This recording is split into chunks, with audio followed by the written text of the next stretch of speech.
โอ้วันนี้ลุงนึกอีช่างใหญ่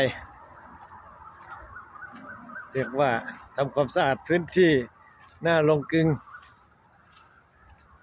ไว้รองรับงานเลี้ยงฉลองรางวัลที่ได้มาจากการไปปั่นจักรยานแข่งขันทัวร์ออฟไร่เกียรตินครชัยโอ้ยดูกองว้านี่ว่ามืออาชีพจริงๆโอ้ลุงกึ่งวันนี้เลี่ยมแล้วว่ะ เป็นยังไงเนาะตามติดมาถึงครัวเลยผลไม้แตงโมโอ้โหวันนี้มีความพร้อมมากเรียกว่าเจ้าภาพเตรียมสถานที่เจ้าบ้านเตรียมสถานที่ไว้ตั้งแต่เช้าเลยโอ้แล้วก็อันนี้คือศิษย์เอกของสตาร์วิน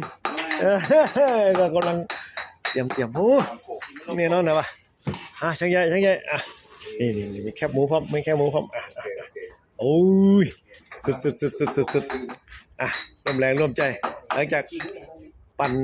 เสร็จได้รางวัลก็มากินเลี้ยงฉลองกันทำกับข้าวกับปลากินกันตามภาษาเพื่อนที่เราสนิทกันคุ้นเคยกันเยี่ยมเลย